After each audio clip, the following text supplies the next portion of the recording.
Que la gracia y la paz de Cristo esté con cada uno de ustedes. Continuamos con nuestra serie Los Postreros Días. Estamos estudiando la iglesia en el siglo I. Esta es la parte número 14. Hoy estudiaremos ángeles y demonios. En esta lección haremos un alto en nuestro acostumbrado estudio para considerar un tema que es muy poco estudiado en la iglesia del Señor, la demonología. Y precisamente es la predicación del equipo misionero en la ciudad de Filipos la que nos da la introducción al tema.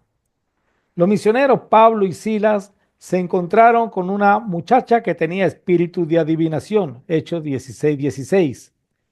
El tema es muy extenso, no es fácil de estudiar.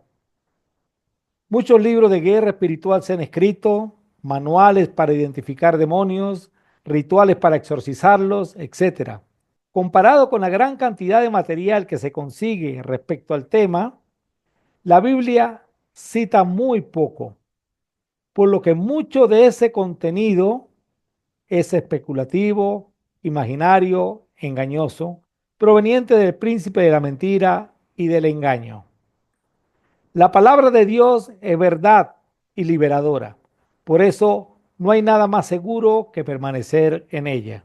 Esta es una investigación muy seria, no es muy extensa, es condensada y enriquecedora. Estudiaremos una diversidad de puntos. El espíritu de adivinación, ¿qué es? ¿De qué se trata? ¿Con quiénes hablan esta gente?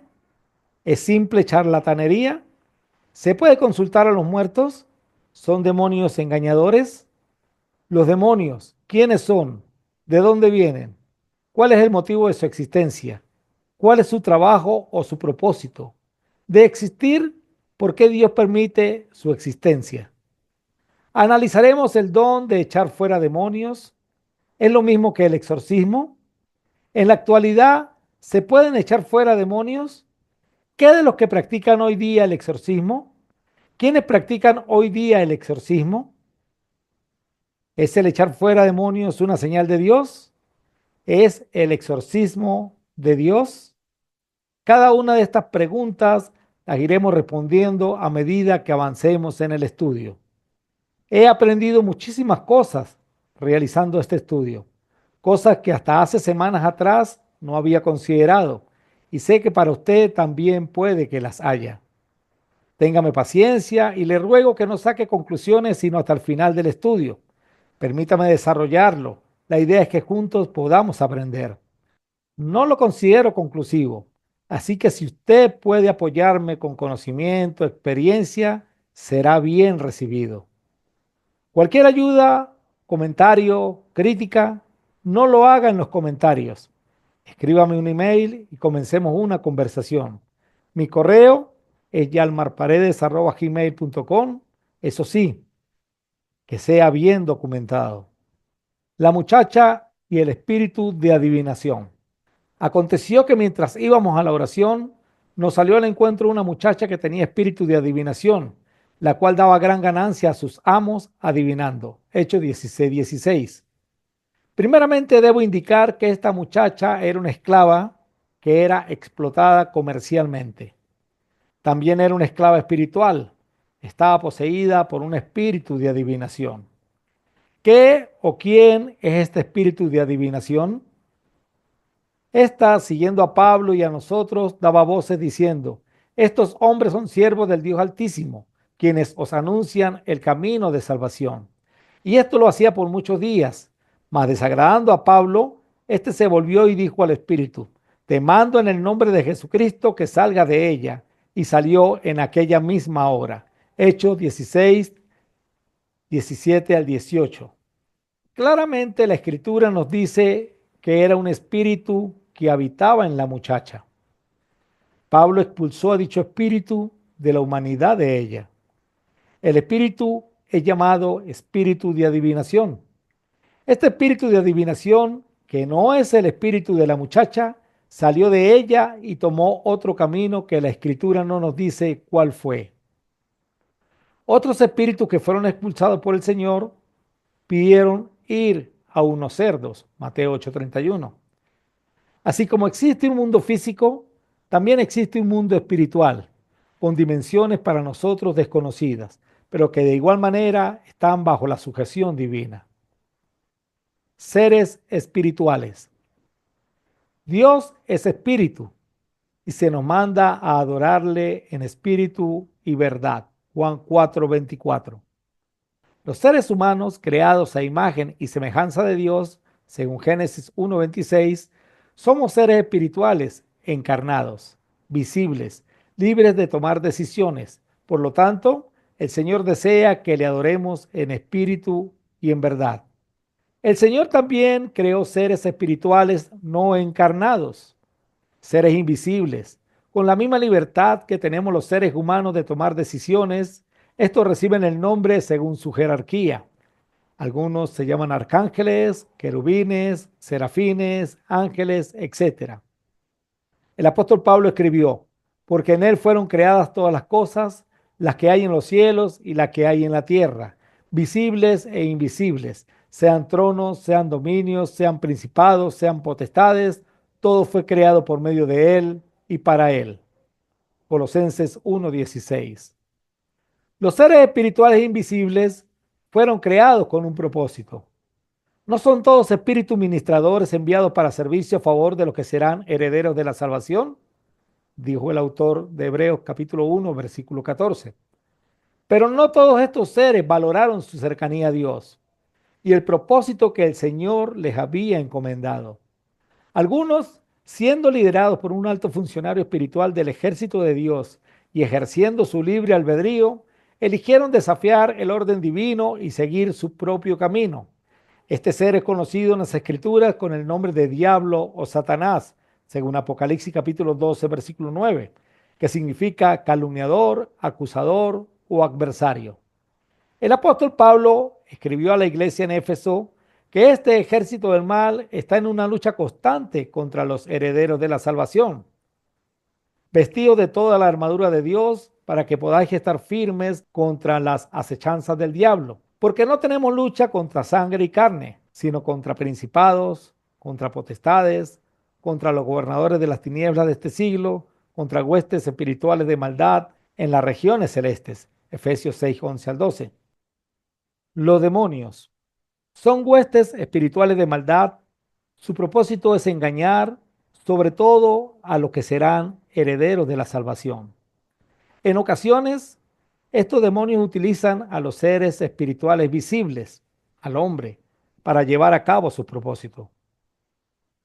La palabra demonio es una transliteración de la palabra griega daimonion. A estos también se le llaman espíritus inmundos o espíritus del mal.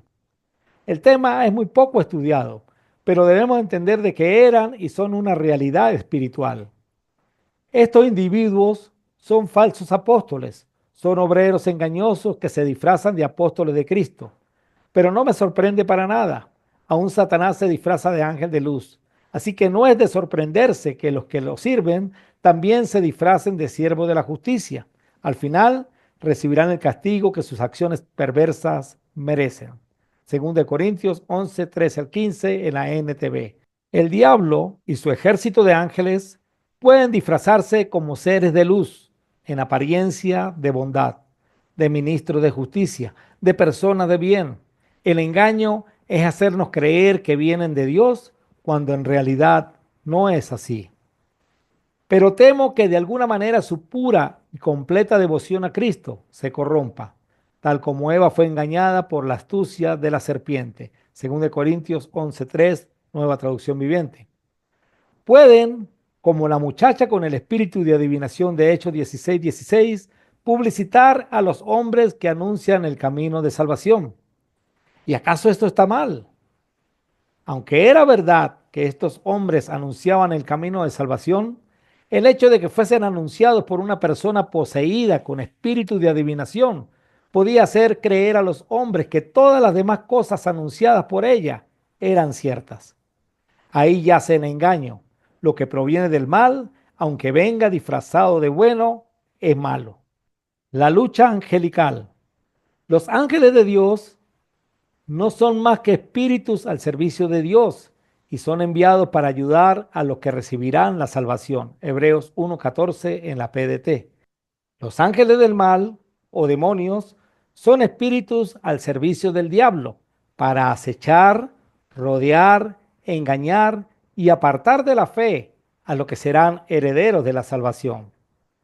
Tú y yo, mi querido hermano, somos los que recibiremos la salvación y somos el objetivo o propósito de estos entes espirituales, unos para ayudarnos y otros para destruirnos, unos para que les seamos compañía en el cielo por la eternidad y otros para que junto a ellos vayamos a la condenación eterna. Los ángeles no tienen derecho al perdón, por muy arrepentidos que puedan estar. Y eso es lo que los ángeles del mal envidian de los seres humanos. Por eso su ira contra nosotros. Porque usted y yo sí podemos arrepentirnos y podemos tener de parte de Dios el perdón de nuestros pecados. Como veremos, Dios cuida de nosotros. Quiere compartir la eternidad con nosotros. El diablo tratará de engañarte. Gracias a la libertad con que Dios nos ha creado, podemos definir la demonología.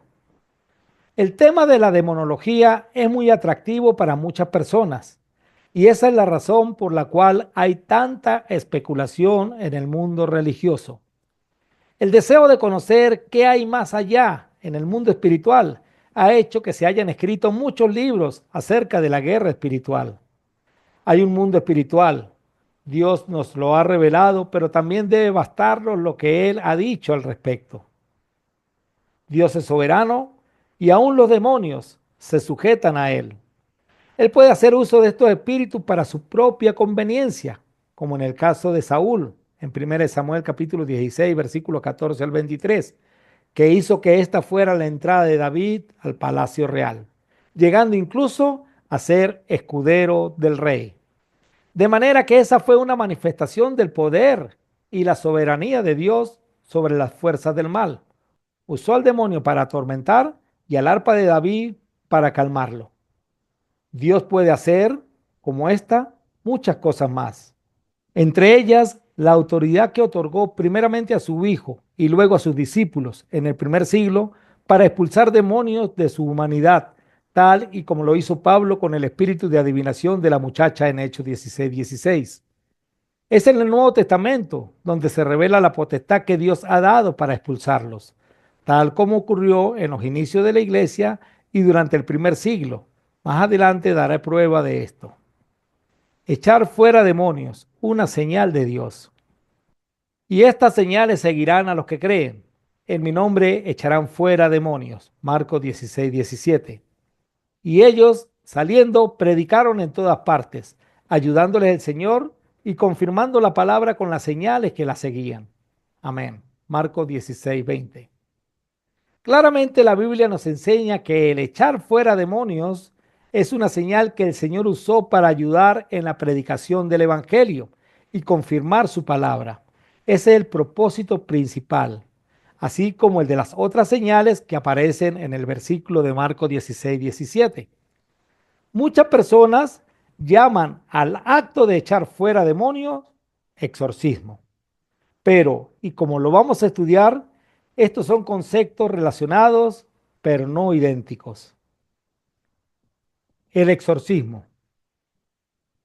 Pero algunos de los judíos, exorcistas ambulantes, intentaron invocar el nombre del Señor Jesús sobre los que tenían espíritus malos, diciendo: os conjuro por Jesús, el que predica Pablo. Hechos 19:13. La palabra exorcista viene del griego exorcistes, uno que ata mediante un juramento o conjuro. Esto es por implicación, exorcista o conjurador. Según el diccionario de la Real Academia Española, exorcismo es conjuro contra el demonio. Ahora definamos el término conjuro según el diccionario de la Real Academia Española. Es la acción y el efecto de conjurar. Es un sinónimo de exorcismo. Es una fórmula mágica que se dice, se recita o escribe para conseguir algo que se desea. Su sinónimo es hechizo, sortilegio, encantamiento o magia. Y en el griego, conjuro es jorquizo que es poner bajo juramento, es decir, hacer jurar, por analogía, ordenar solemnemente, conjurar. Este grupo de judíos tenían la habilidad de exorcizar. Viajaban de ciudad en ciudad ejerciendo esta práctica. Los rituales que usaban pudieron haber sido variados, pero en uno de ellos trataron de usar el nombre del Señor Jesús en sus conjuros y decían: te ordeno en el nombre de Jesús, de quien Pablo predica, que salgas.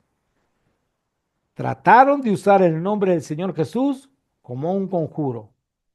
Según la definición de la palabra conjuro en nuestro español, utilizaron el nombre del Señor Jesús como una fórmula mágica que se dice, se recita o se escribe para conseguir algo que se desea.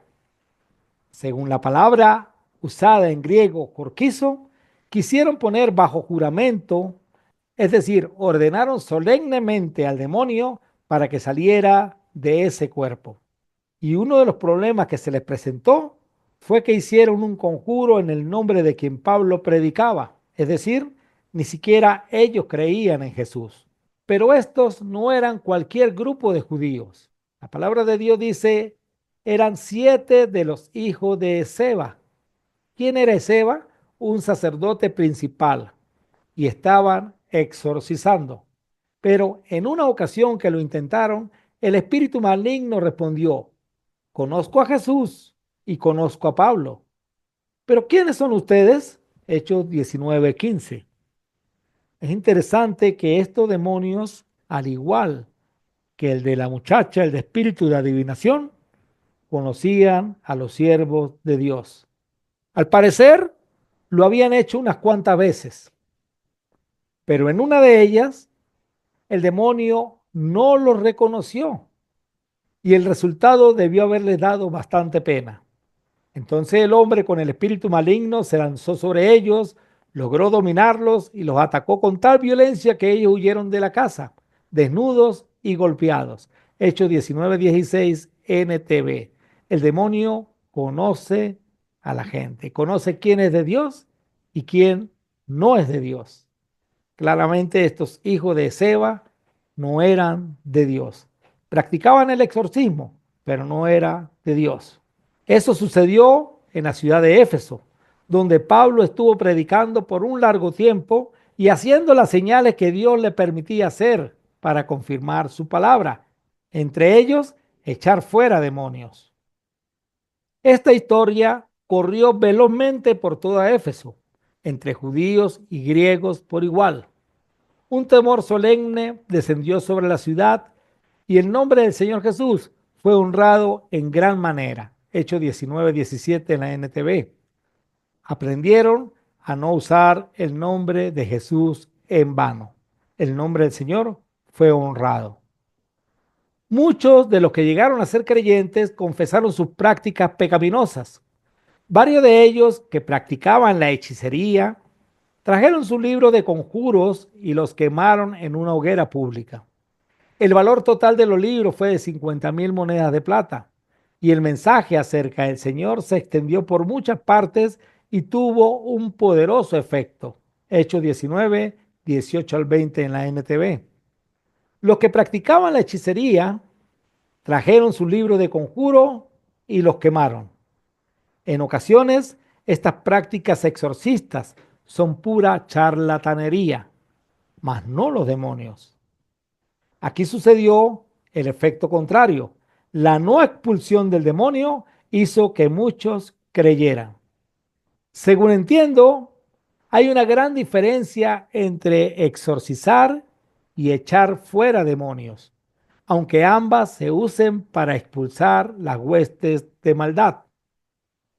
Para echar fuera demonios no se necesitó de ningún conjuro u ordenar solemnemente bajo un juramento.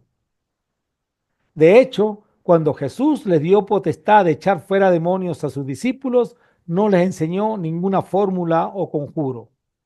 He aquí os doy potestad de hollar serpientes y escorpiones y sobre toda fuerza del enemigo, y nada os dañará. Lucas 10:19. Jesús nunca hizo ningún conjuro al echar fuera demonios. Jesús no exorcizó. Los discípulos de Jesús obraban estas expulsiones mediante la autoridad que les había sido dada por Jesús y la fe en su nombre. Los discípulos no eran exorcistas. En cambio, el exorcizar sí necesita de conjuros, de juramentos, de rituales, como lo vimos en el caso de los 7 hijos del sacerdote judío llamado Esceva, estudiado anteriormente. Echar fuera demonios es un poder que el Espíritu Santo dio a los discípulos de Cristo durante un tiempo para ayudarles en su trabajo en la predicación de la palabra. De esta manera la confirmaba. El exorcizar es una habilidad que, como veremos más adelante, no necesariamente es otorgada por Dios, como el echar fuera demonios, y que es practicada por muchas personas en diferentes religiones. Quédese hasta el final del estudio y lo verá. Por ahora, concentrémonos en la siguiente pregunta. ¿Los judíos en el Antiguo Testamento y en el primer siglo exorcizaban o echaban fuera demonios? Respuesta: las dos cosas. Jesús dijo en Mateo 12:27, y si yo echo fuera los demonios por Belcebú, ¿por quién los echan vuestros hijos? Por tanto, ellos serán vuestros jueces. ¿Enseña este texto que algunos judíos tenían la potestad de echar fuera demonios? Claro que sí. De hecho, en una ocasión sucedió lo siguiente. Juan le respondió diciendo: Maestro, hemos visto a uno que en tu nombre echaba fuera demonios, pero él no nos sigue y se lo prohibimos, porque no nos seguía. Pero Jesús dijo: No se lo prohibáis, porque ninguno hay que haga milagro en mi nombre que luego pueda decir mal de mí. Marcos 9:38 al 39. Hacer milagro en su nombre puede referirse a bajo su autoridad, por lo que este hombre echaba demonios por la autoridad de Cristo. En cambio, los judíos, hijos de Seba, usaron la frase como un conjuro al exorcizar y no les resultó. Salomón fue capacitado para echar fuera demonios. Para esta parte del estudio citaré al historiador Flavio Josefo. Este escribió en su libro Antigüedades de los Judíos lo siguiente: Dios también lo capacitó, Salomón, para aprender el arte de expulsar a los demonios, ciencia útil y curativa de los hombres. Compuso encantamientos para aliviar las enfermedades y dejó la manera de usar los exorcismos mediante los cuales se alejan los demonios para que no vuelvan jamás. Antigüedad de los Judíos, libro 8, capítulo 2, párrafo 5b. La palabra de Dios no habla sobre este arte dado a Salomón. Esto es literatura no inspirada. Los escritos de Josefo no son inspirados, no son palabra de Dios. Lo usaremos solamente para un contexto histórico. Según el historiador Josefo, encontramos una distinción entre echar fuera demonios y exorcismos. Dios, según el texto leído, capacitó a Salomón para aprender el arte de expulsar demonios. Salomón dejó de usar los exorcismos mediante los cuales se alejan los demonios. Piense la diferencia, la distinción. Dios capacitó a Salomón para aprender el arte de expulsar demonios, ya que recibió la capacitación de Dios. Entonces Salomón dejó de usar los exorcismos, mediante los cuales se alejaban los demonios. Parecieran que tuviera el mismo resultado, pero una cosa es la capacidad que le dio Dios, según Josefo, de echar fuera demonios, a exorcizar. Se alejó de los exorcismos, mediante los cuales se alejaban los demonios. La siguiente parte del texto de Flavio Josefo nos muestra cómo los encantamientos compuestos por Salomón fueron convertidos en conjuros y utilizados en la época de Vespasiano. Es decir, Dios le enseñó o lo capacitó en el arte de expulsar demonios y él había compuesto encantamientos. Luego, los discípulos de Salomón usaron estos encantamientos para convertirlos en conjuros y, según Flavio Josefo, lo utilizaron en la época de Vespasiano. Cito a Flavio Josefo. Este método curativo se sigue usando mucho entre nosotros hasta el día de hoy.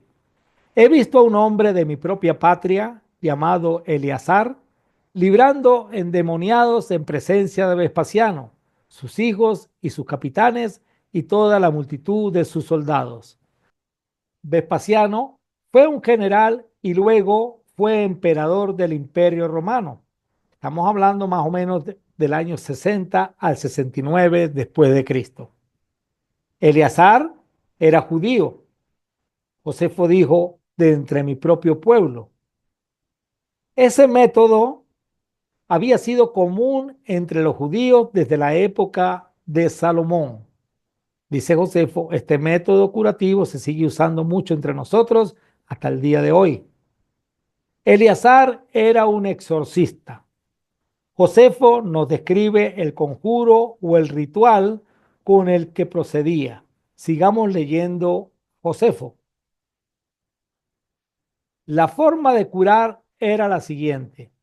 Acercaba a las fosas nasales del endemoniado un anillo que tenía en el sello una raíz de una de las clases mencionadas por Salomón. Lo hacía aspirar y le sacaba el demonio por la nariz. El hombre caía inmediatamente al suelo y él acuraba al demonio a que no volviera nunca más, siempre mencionando a Salomón y recitando el encantamiento que había compuesto.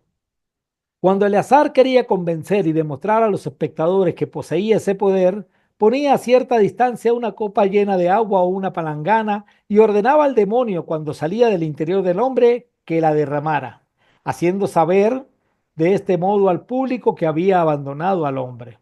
Hecho esto, quedaban claramente expresadas las habilidades y la sabiduría de Salomón. Antigüedad de los Judíos, libro 8, capítulo 2, párrafos 5, B y C. Entonces tenemos que Salomón fue capacitado para echar fuera demonios. Pero también los judíos practicaban el exorcismo. De hecho, lo venían haciendo desde la época de Salomón. Debo resaltar que según Flavio Josefo, Dios capacitó a Salomón para aprender el arte de expulsar a los demonios, ciencia útil y curativa de los hombres. Salomón hizo a un lado el exorcismo, pero compuso una serie de encantamientos que los judíos aprendieron para luego ellos realizar la práctica del exorcismo. Y eso se repitió hasta por lo menos mediados del siglo I. Los judíos practicaron el exorcismo en el siglo II. Ireneo de León, quien vivió del 130 al 207 después de Cristo, es decir, en el siglo II, fue un influyente apologista y obispo del siglo II, reconocido por su defensa del cristianismo ortodoxo frente a las diversas herejías gnósticas que proliferaban en aquella época. Ireneo, en su libro Contra las herejías, escribió, cito a Ireneo, y por eso todos los seres están sometidos al nombre del Altísimo y del Todopoderoso, y por la invocación de este Dios, aún antes de la venida de nuestro Señor Jesús, los hombres eran salvados ya de los espíritus malvados, de todos los demonios y de toda apostasía. No porque los espíritus terrestres y demonios vieran a Dios, sino porque sabían que hay un Dios que está sobre todas las cosas. Romanos 9:5. Ante cuya invocación se estremecían, como se estremece también toda criatura, principado y potestad o virtud situada debajo de él. Los hombres que viven bajo el imperio romano, aunque no hayan visto jamás al emperador y estén considerablemente separados de él por medio de tierras y mares, no obstante conocerán por el dominio que ejerce a aquel que detenta la suprema autoridad. Y los ángeles que están sobre nosotros y aquel que ellos llaman creador del mundo, Demiurgo, no conocerán al Todopoderoso cuando los mismos animales irracionales se estremecen y huyen a su invocación. Y de la misma manera, sin haberle visto, no están todos los seres menos sumisos al nombre de nuestro Señor Jesús, Así están igualmente sumisos al nombre de aquel que ha hecho y creado todas las cosas, porque este no es otro que el Dios que ha creado el mundo. He aquí por qué los judíos hasta ahora expulsan los demonios por medio de este mismo nombre, porque todos los seres se estremecen a la invocación de aquel que los ha hecho. Ireneo contra las herejías 2:6-2. Los judíos, Salomón, los que citó Cristo en Mateo 12:27, podían echar fuera demonios por la autoridad de Dios. Los discípulos de Cristo, por la autoridad de Cristo, incluso el judío de Marcos 9:38-39, también podía echar fuera demonios, en este caso, por la autoridad de Cristo. Los demás judíos exorcizaban, esto es, echaban fuera demonios, expulsaban demonios por medio de conjuros o rituales, como los encantamientos compuestos por Salomón. En la actualidad, los judíos siguen exorcizando. Esto lo veremos más adelante, pero no solo en los judíos, sino en otras religiones o creencias. Echar fuera demonios no es exorcizar. Como estudiamos anteriormente, una cosa es echar fuera demonios y otra la de practicar el exorcismo.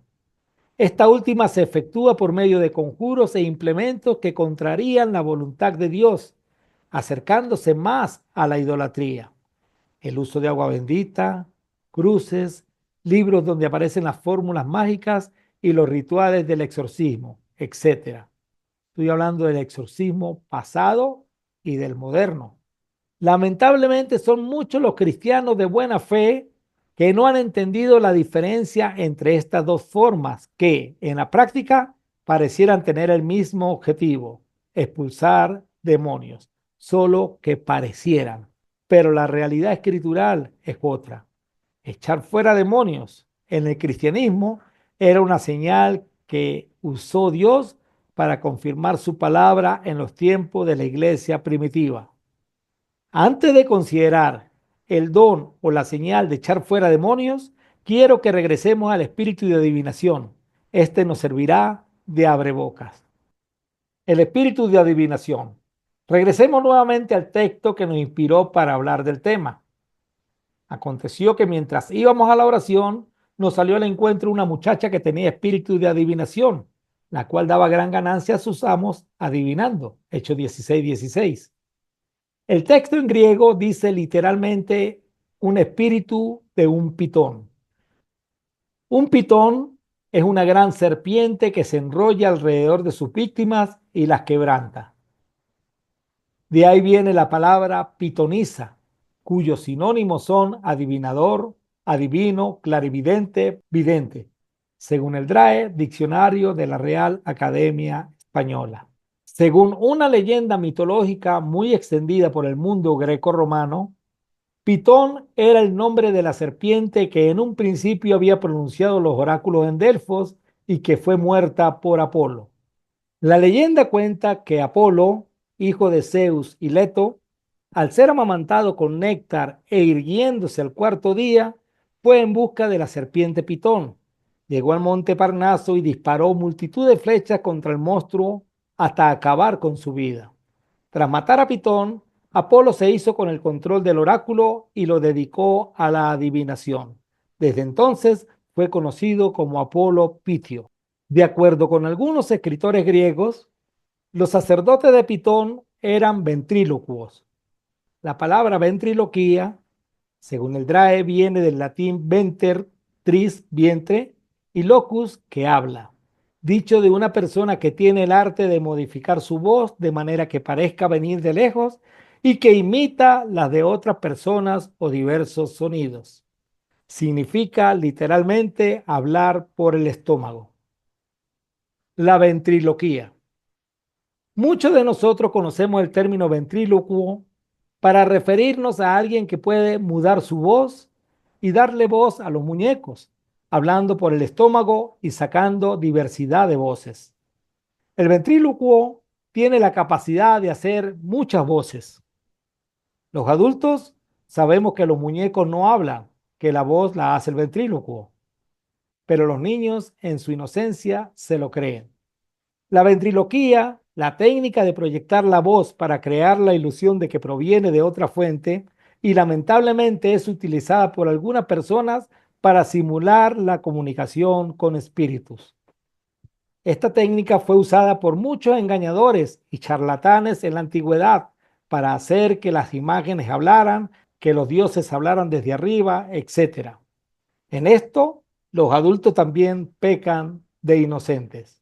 Espíritus de adivinación modernos. La muchacha con el espíritu de adivinación que tomamos como referencia apoyados en Hechos 16:16, al parecer hacía el trabajo de medium. Las personas iban a consultarla y a través de ella, al menos eso era lo que creían, lo que la consultaban, un espíritu hablaba al consultante. ¿Era esto verdadero o era parte de una charlatanería? Podrían ser las dos cosas.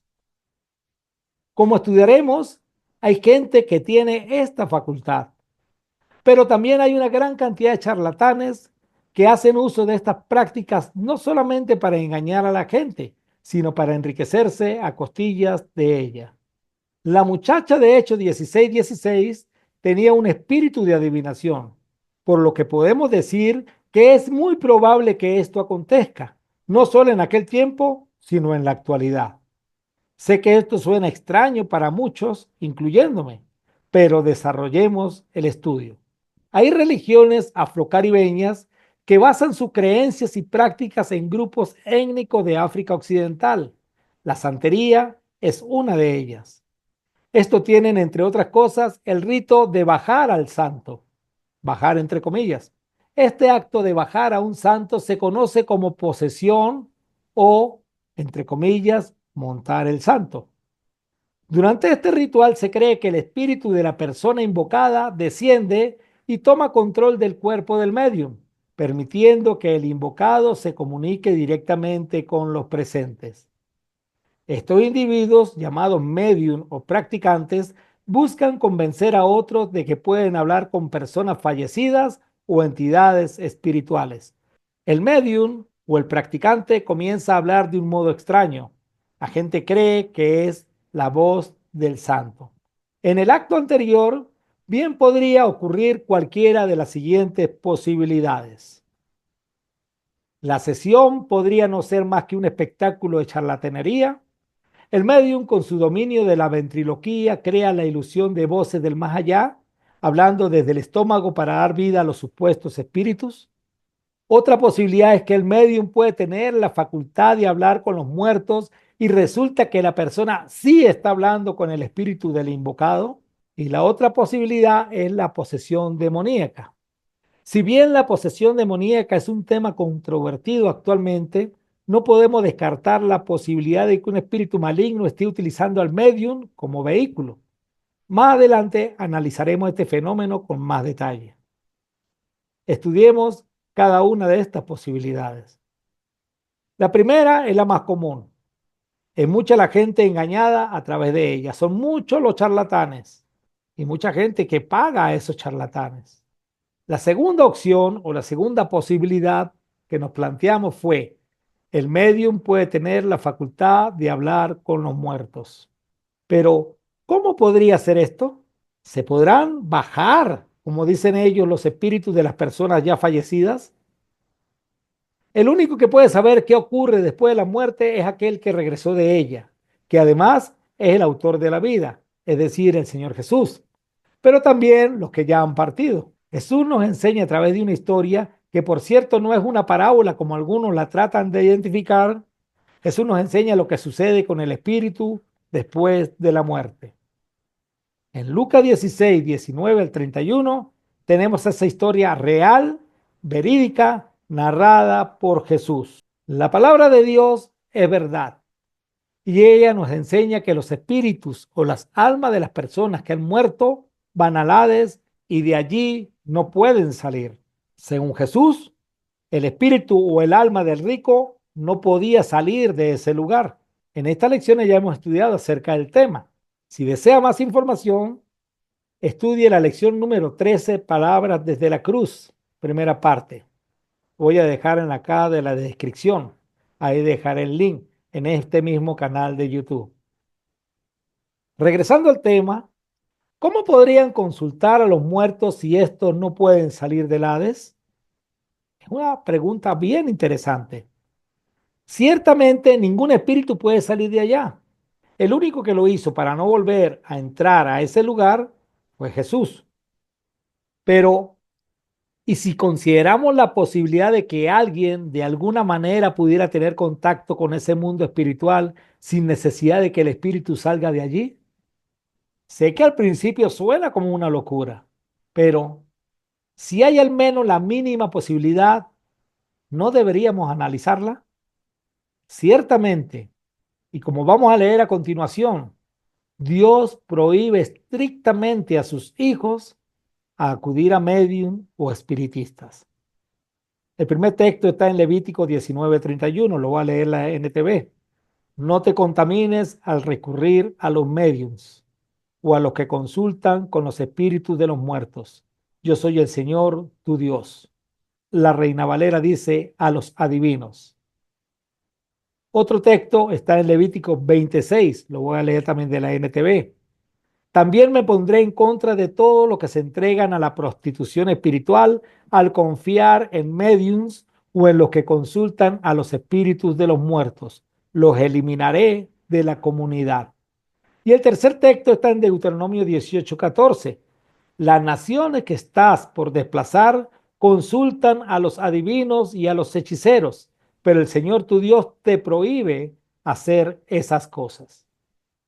Los textos anteriores parecieran indicar que algunas personas podrían haber tenido la facultad o pueden tener la facultad de ser mediums. De otra manera, no hubiera sido una prohibición el consultarlos. Los mandamientos de Dios, como no matarás, no fornicarás o no darás falsa testimonio, por dar un ejemplo, son prohibiciones precisamente porque existe la posibilidad de transgredirlas. Dios no va a prohibir nada que no se pueda hacer.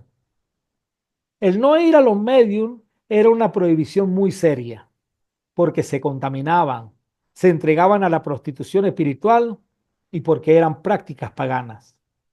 También debemos considerar la posibilidad de que la prohibición no se centraba únicamente en la posibilidad de la comunicación con los muertos, sino también en el peligro de ser engañados por Satanás y sus demonios, quienes pueden disfrazarse para confundirnos. Esta posibilidad es parte de la tercera opción o posibilidad a analizar. De hecho, hay un texto muy discutido, por cierto, donde se nos dice que Saúl desobedeció estos mandamientos, luego de que él mismo había dado la orden de expulsar a toda persona que tuviera tal facultad. Mandó a expulsar a los adivinos o a los mediums. Durante ese tiempo Samuel había muerto y todo Israel había hecho duelo por él. Fue enterrado en Ramá, su ciudad natal. Saúl había expulsado del territorio de Israel a todos los mediums y a todos los que consultaban los espíritus de los muertos. 1 Samuel 28:3. Toda esta lectura la voy a hacer de la NTV. Saúl mismo desobedece a Dios y a su propio decreto. Cuando Saúl vio al inmenso ejército filisteo, tuvo miedo y se aterrorizó. Entonces le preguntó al Señor qué debía hacer, pero el Señor rehusó contestarle, ya fuera por sueños, por sorteo sagrado o por medio de los profetas. Así que Saúl le dijo a sus consejeros: busquen a una mujer que sea medium para ir y preguntarle qué hacer. Sus consejeros le respondieron: hay una medium en Endor. 1 Samuel 28, 5 al 7. Entonces Saúl se disfrazó con ropa común en lugar de ponerse las vestiduras reales y fue a la casa de la mujer por la noche, acompañado de dos de sus hombres. Tengo que hablar con un hombre que ha muerto, le dijo. ¿Puedes invocar a su espíritu para mí? ¿Está tratando de que me maten?, preguntó la mujer. 1 Samuel 28:8. El medium era castigado con la pena de muerte. Levítico 20:27 dice: los hombres o las mujeres entre ustedes que actúen como mediums o que consulten a los espíritus de los muertos deberán morir apedreados. Son culpables de un delito de muerte.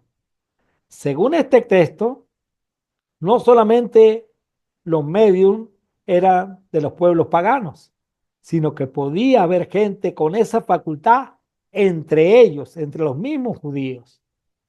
Pero aunque tuvieran dicha facultad, era prohibido hacerlo. Samuel había muerto. Saúl, al ver que Dios no le respondía, quebrantó el mandamiento. Saúl era el rey.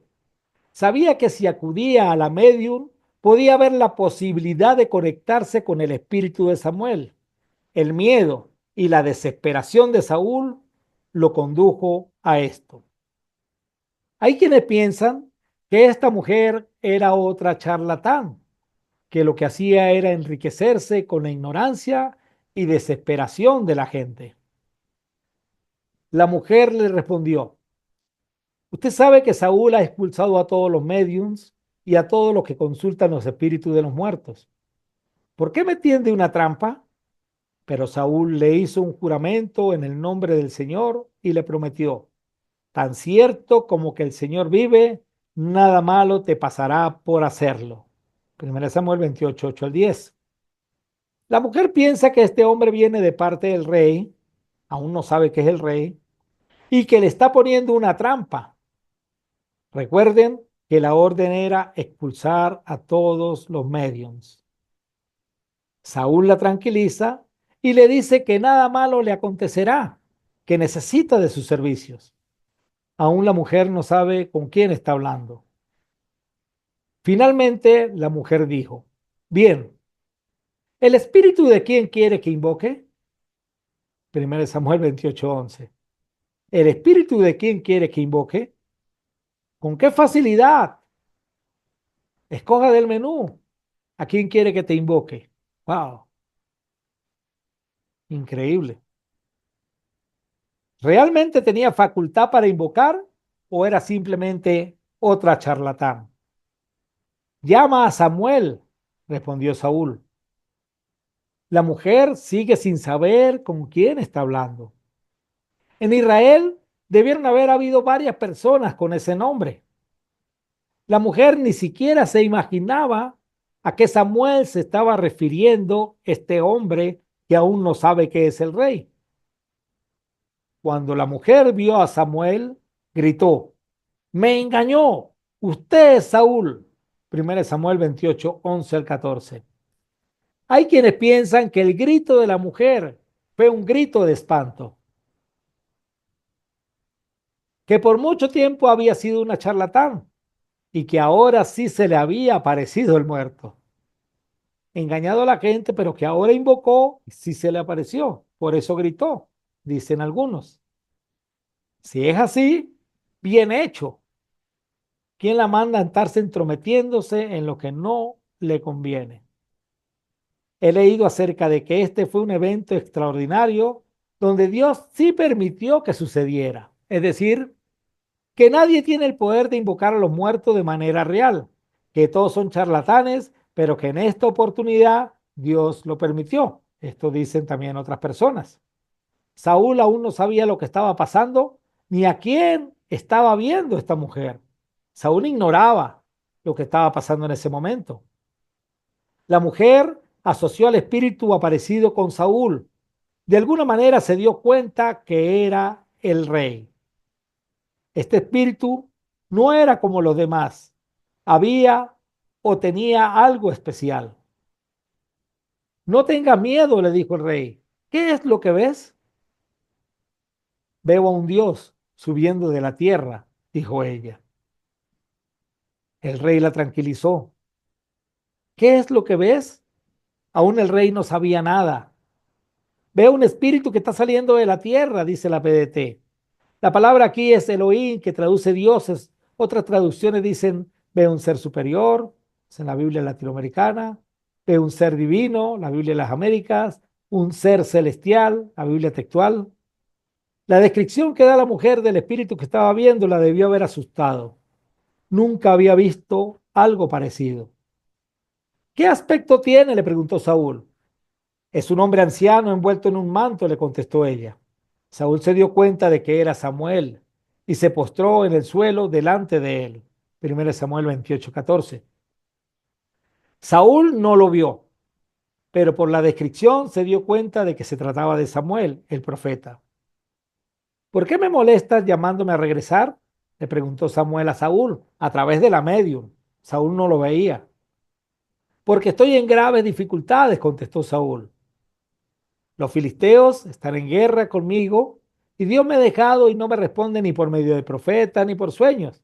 Entonces te llamé para que me digas qué hacer. 1 Samuel 28:15. La expresión llamándome a regresar es confusa. La Nacarcolunga lo traduce de la siguiente manera. Samuel dijo a Saúl, ¿por qué has turbado mi reposo evocándome? La respuesta de Saúl refleja su desesperación. Él quería dirección. Pero Samuel respondió, ¿por qué me preguntas a mí si el Señor te abandonó y se ha vuelto tu enemigo? El Señor ha hecho exactamente lo que dijo que haría. Te ha arrancado el reino y se lo dio a tu rival, David. 1 Samuel 28, 16, 17 y versículos que siguen. El diálogo continuó, pero lo poco que hemos leído muestra que podríamos pensar que este espíritu fuera Samuel. El diálogo continuó, analicemos un momento. Para ese tiempo, muchos judíos de nombre Samuel habían muerto. ¿Cómo es que aparece justamente Samuel, el profeta, y no otro Samuel? Creo que Dios permitió que fuera Samuel, el profeta, el que pudiera comunicarse con esta mujer. Ella tenía la facultad de hacerlo. En la historia bíblica han habido otras ocasiones donde Dios ha permitido que los espíritus de las personas puedan mostrarse. Moisés había muerto y su espíritu se apareció durante la transfiguración. Lo vieron Pedro y Juan. Elías, aunque no murió, también su espíritu se apareció en el mismo evento. Y el Señor Jesús, quien murió y resucitó, se le apareció a Juan para revelarle el Apocalipsis. Hay quienes piensan que el que se le apareció a la viuda de Endor fue un demonio, haciéndose pasar por Samuel. Esto también cabe dentro de las posibilidades, pues estos se pueden disfrazar como ángeles de luz, y es la tercera opción a analizar. Pero en esta ocasión pienso y creo que fue Samuel. Además, el Espíritu Santo en la palabra escrita dice que era Samuel. ¿Hubo en la historia bíblica alguien que pudo conectarse con el espíritu de una persona ya fallecida? Sí la hubo, la adivina de Endor. ¿Fue este un evento extraordinario? Probablemente fue un evento pasajero, así como de pasajero han sido muchos eventos ocurridos en la historia bíblica. ¿Hay gente con espíritu de adivinación? Sí la hay. Tenemos a la bruja de Endor, a los muchos a los que Dios prohibió consultar y el espíritu que expulsó Pablo de la muchacha en Hechos 16:16. ¿Tenían esta persona la facultad de comunicarse con los muertos? Es probable que la mayoría de estas personas fueran charlatanes. Esa fue la primera opción que analizamos. En el caso de la bruja o adivina de Endor, ciertamente se comunicó con Samuel. ¿Acaso un evento excepcional permitido por Dios? Es probable. Ahora pasemos a estudiar la tercera opción. Los demonios o ángeles de maldad. ¿Fueron poseídas por un demonio que engañaba a la gente haciéndose pasar por alguien? Si bien la posesión demoníaca es un tema controvertido, no podemos descartar la posibilidad de que un espíritu maligno esté utilizando al medium como vehículo. Hablemos de los demonios. Los demonios son los ángeles caídos que siguieron a Satanás luego de que éste se sublevara delante de Dios. Son entes espirituales que trabajan con y al servicio del diablo. Pues en Mateo 22, 12 al 29, especialmente en el versículo 24, a Satanás se le refiere como el príncipe de los demonios.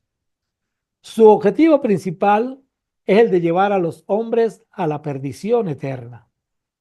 Los ángeles del mal siempre han querido recibir la adoración que solo se le debe dar a Dios. Un ángel del ejército de Dios jamás permitirá que le rindan adoración. Ejemplo de eso tenemos en Apocalipsis 19, 9 al 10 y Apocalipsis 22, 8, 9. Sería interesante preguntarnos, ¿por qué Juan fue tentado en esas dos oportunidades que acabo de citar a adorar al ángel? Pienso que por su carácter celestial. No todos los días se tiene contacto con estos maravillosos seres. Recordemos que el hombre fue hecho un poco menor que ellos, según el Salmo 8:5. Y esta experiencia llevó a Juan a sentir una profunda reverencia y gratitud. Pero el apóstol Juan no fue el único que se vio tentado a adorar a estos espíritus. La iglesia en Colosas recibió una exhortación de parte del apóstol Pablo. Nadie os prive de vuestro premio, afectando humildad y culto a los ángeles, entremetiéndose en lo que no ha visto, vanamente hinchado por su propia mente carnal. Colosenses 2:18. De manera que el ser humano es una presa muy fácil para caer en esto. Los ángeles que respetan, honran, veneran, adoran a Dios, se sujetan a Él. Y cuando el hombre, como en el caso de Juan, le va a rendir culto, la orden es: mira, no lo hagas, porque yo soy consiervo tuyo, de tus hermanos los profetas y de los que guardan las palabras de este libro. Adora a Dios. Pero no sucede así con los ángeles del mal. Estos están dispuestos y quieren ser adorados por los hombres. Si un ángel bueno cae en la tentación y acepta y recibe la adoración, es un ángel que se subleva ante Dios y no tiene perdón. De nosotros también depende el ayudarles a vivir una eternidad con Dios. Por esa razón, no debemos enseñar a nuestros hijos a pedirle a los ángeles. La oración al ángel de la guarda es desobediencia a Dios. También hay quienes hoy día le oran a los arcángeles. Estas personas creen que son escuchadas y que sus oraciones son respondidas, cuando la realidad es que no son los arcángeles los que le escuchan ni los que le responden. Son los ángeles del mal quienes pueden disfrazarse como ángeles de luz. Según de Corintios 11, 14 al 15. El culto a los demonios. En Apocalipsis capítulo 9, un texto que estudiaremos en esta sección del estudio, nos dice: sin embargo, los que no murieron en esas plagas aún así rehusaron arrepentirse de sus fechorías y volverse a Dios. Siguieron rindiendo culto a demonios y a ídolos hechos de oro, plata, bronce, piedra y madera. Ídolos que no pueden ver, ni oír, ni caminar. Apocalipsis 9:20. De una de esas plagas hablaremos en breve. Es interesante que la palabra de Dios pone en el mismo nivel la adoración a los demonios y la idolatría. ¿Acaso los adoradores a los demonios no hacen uso de este tipo de ídolos demoníacos? Basta con entrar a una casa donde se practique la santería y darse cuenta de ello. Pero ¿en qué se diferencia con aquellas casas que tienen altares religiosos? Simplemente que los nombres de los muñequitos son distintos, pero no se diferencian en gran cosa. De manera que, mi querido amigo y hermano, el culto a los demonios es más común de lo que nosotros pensamos. Y el punto es que hay personas que lo hacen y creen estar bien con Dios, como Aarón, que mandó a los israelitas a hacerle sacrificios al becerro de oro, diciendo que era fiesta para Jehová. Y el culto a los demonios no solamente se identifica por los altares religiosos, sino también por sus enseñanzas. Pero el Espíritu dice claramente que en los postreros tiempos algunos apostatarán de la fe, escuchando espíritus engañadores y a doctrinas de demonios. Fíjense, el punto es que ellos quieren que se apostate de la fe, que se desvíe de la fe. El Espíritu Santo nos da dos características de este tipo de enseñanza. Por la hipocresía de mentirosos que, teniendo cauterizada la conciencia, prohibirán casarse y mandarán a abstenerse de alimento que Dios creó para que con acción de gracia participasen de ello los creyentes y los que han conocido la verdad. 1 Timoteo 4, 2 al 3.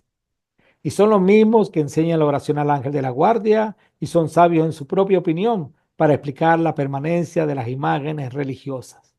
Y como Aarón, el pueblo, hacen fiesta para Jehová, haciendo sacrificios para el becerro. Y como la lucha es constante y abarca todos los siglos de la era cristiana, los demonios no siempre pueden actuar de la misma manera. Esta depende del permiso y el radio de acción que el soberano Dios les permite tener. Por ejemplo, durante la liberación del pueblo hebreo de la esclavitud egipcia, Dios permitió que los magos del faraón hicieran milagros limitados que aparentemente emulaban los milagros de Dios. Ahí están todas las citas bíblicas. De esa manera, Dios mostraba delante de los hombres que su poder era mayor. De la misma manera, en los tiempos de Cristo y los apóstoles, Dios permitió que los demonios se apoderaran de las personas de manera involuntaria, pero también permitió que su Hijo amado y sus discípulos pudieran expulsarlos. De hecho, esta era una de las señales que dijo que los creyentes en él harían para confirmar su palabra: echar fuera demonios. Y estas señales seguirán a los que creen. En mi nombre echarán fuera demonios, hablarán nuevas lenguas, tomarán en las manos serpientes, y si bebieren cosa mortífera no les hará daño. Sobre los enfermos pondrán sus manos y sanarán. Marcos 16, 17 al 18. Y ellos saliendo, predicaron en todas partes, ayudándole al Señor y confirmando la palabra con las señales que la seguían. Amén. Este es uno de los claros propósitos que encontramos en la palabra de Dios para explicarnos la razón por la cual Dios permitió la acción demoníaca de esa manera en ese momento. ¿De qué manera? Apoderándose del individuo en contra de su voluntad. ¿De qué individuos? Como lo vamos a estudiar, de los no cristianos. ¿En qué momento? En un tiempo limitado al primer siglo. La expulsión de demonios, junto a la nueva lengua y la posibilidad de sanación milagrosa, fueron habilidades poderosas que Dios dio a sus discípulos para confirmar su palabra. Echar fuera demonios y el exorcismo son dos cosas diferentes, con propósitos diferentes, resultados diferentes, aunque parecieran ser lo mismo. Recordemos que hay una clara diferencia entre echar fuera demonios, una señal de Dios cuyo propósito es confirmar la palabra de Dios, y el exorcismo, que practicaban en la antigüedad y practican en la actualidad, utilizando conjuros y fórmulas mágico-religiosas cuyo propósito varía según el que lo practique.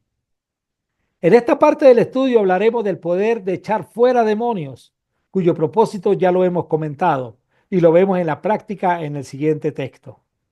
Multitudes escucharon atentamente a Felipe porque estaban deseosas de oír el mensaje y ver las señales milagrosas que él hacía. Muchos espíritus malignos fueron expulsados, los cuales gritaban cuando salían de sus víctimas, y muchos que habían sido paralíticos o cojos sanaron. Las señales descritas en Marcos 16, 17 al 18, echar fuera demonios en el nombre de Jesús, nunca fue usado como conjuro. Hablar nuevas lenguas o idiomas sin haberlos aprendido, una PDT, el poder de sanar personas a través de la imposición de manos, tenían un tiempo limitado. De hecho, sobre las lenguas, el don de la profecía o conocimiento, el apóstol Pablo escribió: algún día el don de profetizar cesará, el don de hablar en lenguas se acabará, el de conocimiento se terminará. 1 Corintios 13:8 en la PDT. Y ese algún día es muy discutido en el mundo religioso, pues algunos que profesan lo que llaman el continuismo dicen que es cuando venga Cristo.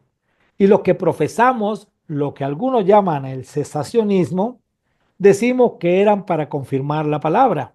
Y siendo esta ya revelada en su totalidad y escrita, no había necesidad entonces para tales dones. Ya no había necesidad para confirmar, ya estaba todo escrito. Para los primeros, los continuistas, aún estas señales de Marcos 16, 17 están vigentes. Entre ellas, el echar fuera demonios, que es el tema que estamos tratando. Lo interesante es que algunos de ellos practican es el exorcismo. Y ya vimos que aunque pareciera ser lo mismo, son dos cosas muy diferentes. Los discípulos de Cristo en el primer siglo, que fueron bendecidos con el poder de echar fuera demonios, sabían que, al igual que hablar en otro idioma que nunca habían aprendido o tener poder para sanar a los enfermos, era algo maravilloso. Y ellos mismos quedaron asombrados de poder hacer tales cosas por medio del Espíritu Santo. De hecho, era tan extraordinario este poder que ellos mismos lo expresaron. Volvieron los 70 con gozo diciendo: Señor, aún los demonios se nos sujetan en tu nombre. Lucas 10, 17. Y el Señor Jesús les explicó lo que pasaba. Le dijo: yo veía a Satanás caer del cielo como un rayo. He aquí os doy potestad de hollar serpientes y escorpiones y sobre toda fuerza del enemigo, y nada os dañará. Lucas 10, 18 al 19. E inmediatamente les recordó lo que realmente importaba. Pero no os regocijéis de que los espíritus se os sujeten, sino regocijaos de que vuestros nombres están escritos en los cielos. Lucas 10, 17 al 20. Las figuras usadas por el Señor en este texto son muy similares a las que usó cuando les mostró a Juan en visión la apertura del foso del abismo y la salida de una gran cantidad de seres. Apocalipsis 9 también nos arroja mucha luz con respecto a la durabilidad de tal poder. Los demonios salen del abismo. El quinto ángel tocó la trompeta y vi una estrella que cayó del cielo a la tierra y se le dio la llave del pozo del abismo. Apocalipsis 9:1. Las estrellas en el lenguaje apocalíptico representan a los ángeles. Apocalipsis 1:20. Un ángel cayó del cielo. Vi una estrella que cayó del cielo a la tierra y se le dio el poder de abrir el pozo del abismo. Cristo le dijo a sus apóstoles: yo veía a Satanás caer del cielo como un rayo. Lucas 10:18. Satanás es un ser espiritual. Era un líder dentro de la jerarquía angelical y es el líder del ejército del mal. Apocalipsis 9:11 dice: y tienen por rey sobre ellos al ángel del abismo, cuyo nombre en hebreo es Abadón y en griego Apolión. El nombre del rey, tanto en hebreo como en griego, se traduce en nuestro español como destructor y claramente es una alusión al rey de la destrucción, el diablo o Satanás. Ahora, ¿es rey sobre quiénes? Según el contexto desde el versículo 2 y que a continuación leeremos, se trata de langosta sobre la tierra, a lo que se le dio poder como tienen poder los escorpiones de la tierra. De estos seres hablaremos en breve. Es un lenguaje similar y como continuación del texto donde les dijo que vio a Satanás caer del cielo como un rayo, también les dijo: he aquí os doy potestad de hollar serpientes y escorpiones y sobre toda fuerza del enemigo y nada os dañará. Lucas 10:19. Continuemos leyendo el texto de Apocalipsis 9. Y abrió el pozo del abismo y subió humo del pozo como humo de un gran horno. Y se oscureció el sol y el aire por el humo del pozo. Y del humo salieron langostas sobre la tierra y se les dio poder, como tienen poder los escorpiones de la tierra. El destructor abrió el pozo del abismo. ¿Qué subió de allí? Subió humo y del humo salieron langostas sobre la tierra con el poder de los escorpiones de la tierra. ¿Dónde hemos escuchado un lenguaje similar? He aquí os doy potestad de hollar serpientes y escorpiones y sobre toda fuerza del enemigo y nada os dañará. Miren, le he dado autoridad sobre todos los poderes del enemigo. Pueden caminar entre serpientes y escorpiones y aplastarlos. Nada les hará daño. Lucas 10:19 en la NTV. La promesa es que a pesar de caminar entre ellos, nada les haría daño. ¿A quiénes sí les haría daño? Los demonios torturan a los hombres. Y se les mandó que no dañasen a la hierba de la tierra, ni a cosa verde alguna, ni a ningún árbol, sino solamente a los hombres que no tuviesen el sello de Dios en sus frentes. Y le fue dado no que los matasen, sino que los atormentasen 5 meses. Y su tormento era como tormento de escorpión cuando hiere al hombre. Apocalipsis 9, 4 al 5. Aquí observamos la soberanía de nuestro Dios. A estos seres, langostas con poder de escorpiones, espíritus que se sujetaban a los que tenían el poder de pisarlos sin hacerles daño, Lucas 10:19 al 20, que en el contexto de Lucas son llamados demonios, Lucas 10:17, se les mandó que no podían dañar ni a la hierba de la tierra, ni a cosa verde alguna, ni a ningún árbol, ni a los que tienen el sello de Dios en sus frentes. ¿Cuál es el sello de Dios? El sello de Dios es el Espíritu Santo, según Efesios 1, 13 al 14, según Timoteo 2, 19, según de Corintios 1, 22 y también el 5, 5, según Hechos 5, 32. En pocas palabras, a los cristianos. No podían tocar a los cristianos, no podían poseerlos, no podían torturarlos. Los cristianos no eran poseídos por los demonios. Pablo había dicho que no hay comunión entre el Espíritu Santo y los demonios. Eso lo dice por allá en 1 Corintios 10, si mal no recuerdo. 2 Corintios 6. No hay ninguna comunión entre el Espíritu de Dios y el demonio. No hay comunión entre la luz y las tinieblas. A quienes sí podían tocar, podían torturar, y era la orden, según Apocalipsis 9, 4, 5, a los hombres, a los no cristianos, a los que no tenían el sello de Dios en sus frentes. Eso sí, no podían matarlos, sin matarlos, y durante un tiempo limitado, 5 meses. Tenían colas que picaban como escorpiones y durante 5 meses tuvieron el poder para atormentar a la gente. Apocalipsis 9:10. Veamos varios ejemplos de seres humanos torturados, atormentados por estos demonios. Los endemoniados gadarenos, Mateo 8, 28 34. El hombre ciego y mudo de Mateo 12, 22. Esta tortura estaba representada en una enfermedad. Los hombres que eran sanados de sus enfermedades al expulsarles los demonios en Hechos 19, 12. Hechos 3, 1 al 8. Pedro y Juan sanaron a un hombre cojo de nacimiento que pedía limosna en la puerta del templo. Aunque este pasaje no menciona directamente la expulsión de un demonio, la sanidad milagrosa muestra el poder de Jesús sobre las fuerzas del mal que oprimían a este hombre. Hechos 8, 4 al 8. Felipe en Samaria predicaba el evangelio y realizaba señales milagrosas, incluyendo la expulsión de espíritus inmundos. La gente del lugar creyó en el mensaje de Felipe al ver los milagros que hacía. El caso de la muchacha con el espíritu de adivinación de Hechos 16, 16, con la que comenzamos a analizar este estudio. Es interesante hacer notar que todas estas torturas variaban. Algunas eran muy violentas, es decir, activas, como la de los gadarenos, y otras pasivas, pero con igual grado de maldad, como el caso de la muchacha de Hechos 16, que al parecer no hacía daño externo, sino espiritual, de engaño, o también la tortura se manifestaba a través de enfermedad, pero sin matarlos. El tiempo de tormento, el tiempo en que podían apoderarse de los seres humanos, era un tiempo limitado.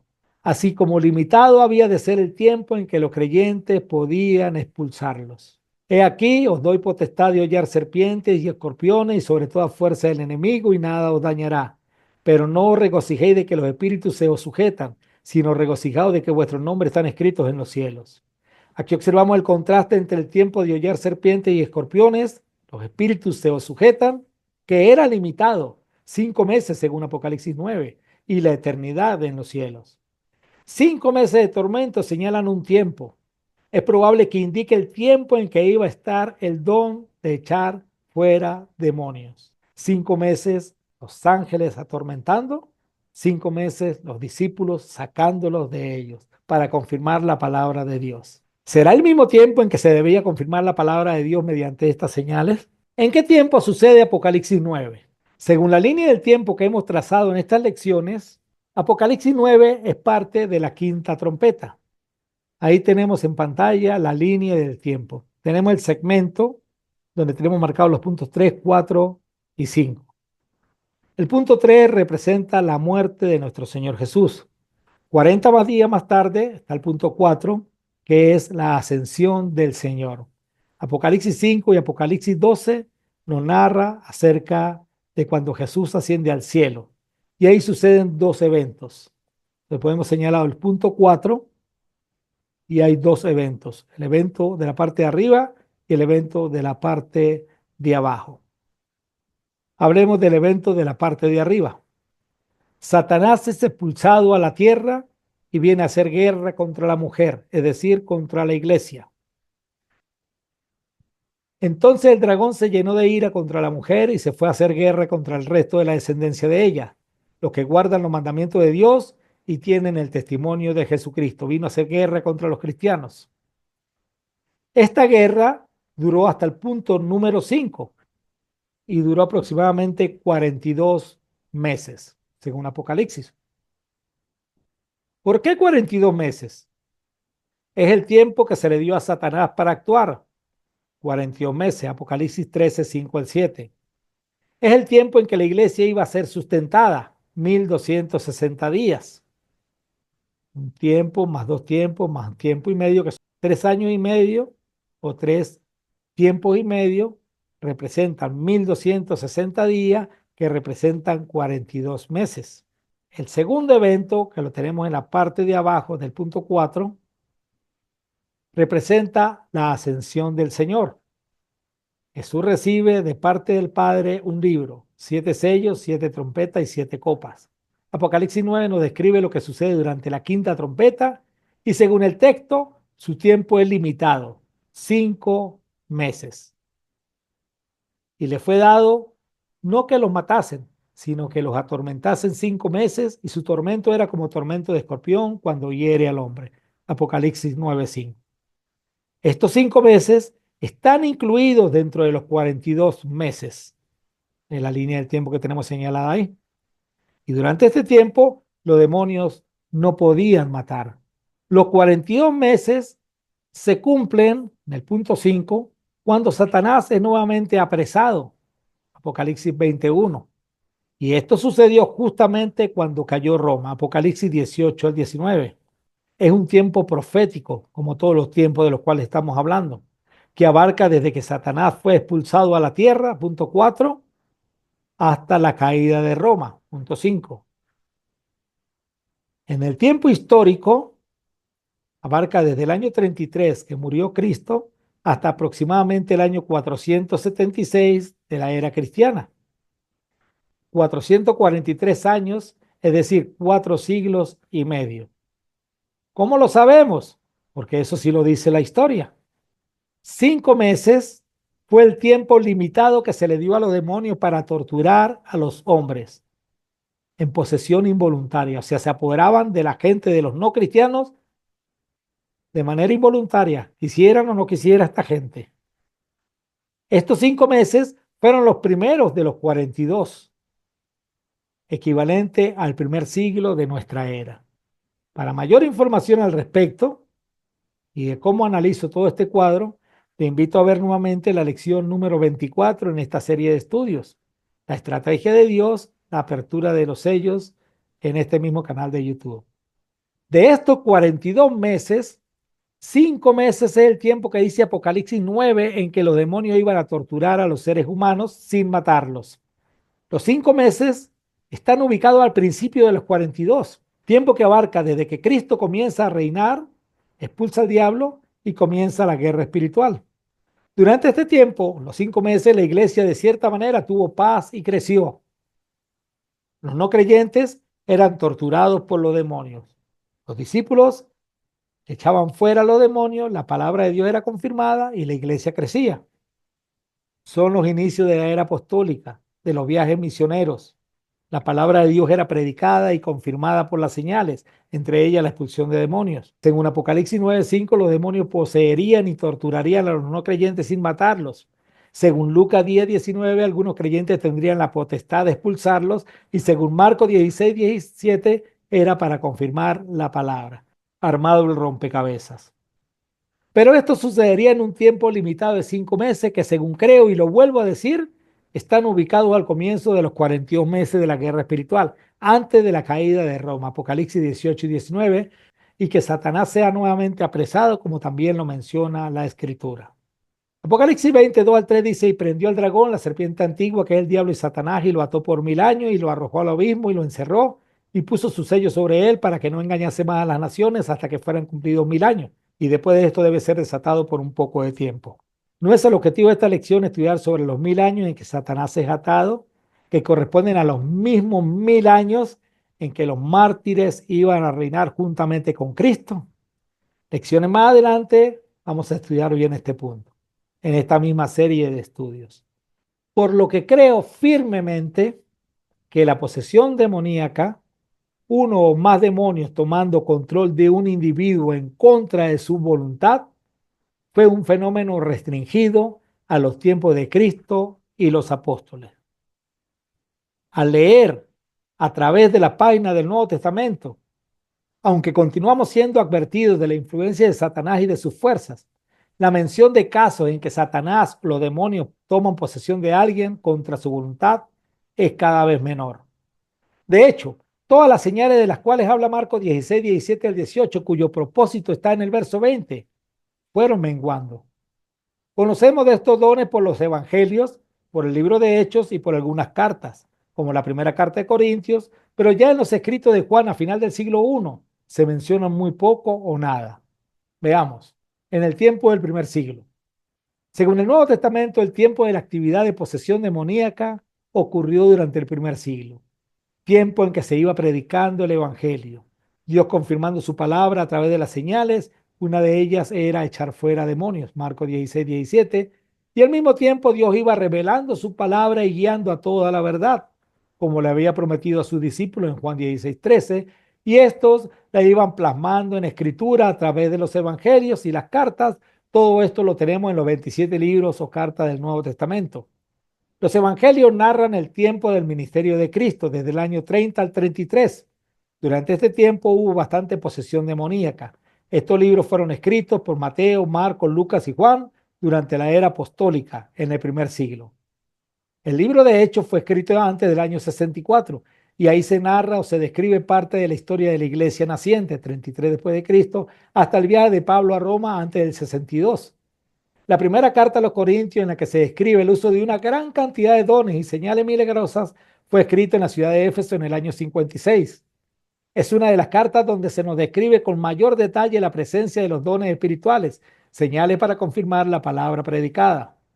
En el año 60 al 61 después de Cristo, Pablo escribe la carta a los Efesios desde Roma, otra carta donde se menciona que Jesús dio dones a los hombres, Efesios 4:8, aunque creo que estos dones no se refieran tanto a las señales milagrosas, sino a la capacidad dada a los hombres para servir en la iglesia, Efesios 4:11 al 16.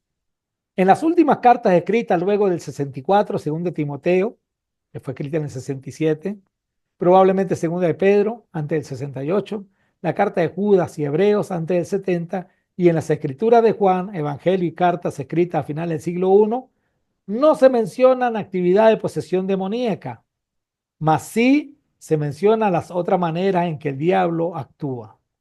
La persecución, dificultades de diferente índole, como en 1 Pedro, sé sobrio y velad porque vuestro adversario el diablo como león rugiente anda alrededor buscando a quien devorar, a cual resistís firmes en la fe, sabiendo que los mismos padecimientos se van cumpliendo en vuestros hermanos en todo el mundo, 1 Pedro 5, 8, 9. También se resalta la falsa enseñanza, pero hubo también falsos profetas entre el pueblo, como habrá entre vosotros falsos maestros, que introducirán encubiertamente herejías destructoras y aún negarán al Señor que los rescató, atrayendo sobre sí mismo destrucción repentina, y muchos seguirán sus disoluciones por causa de los cuales el camino de la verdad será blasfemado. Según de Pedro 1 al 2, de hecho todo el capítulo 2 y la carta de Judas. El propósito, que el camino de la verdad sea blasfemado. El propósito del diablo es engañar y apartarnos de la fe.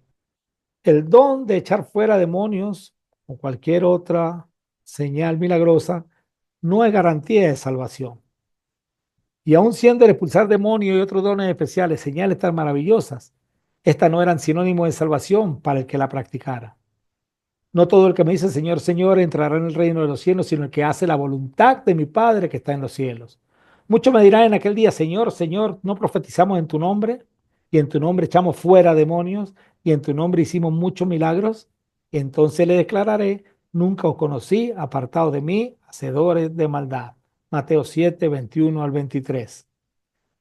Aquí es donde se puede entender mejor la exhortación dada por el Señor.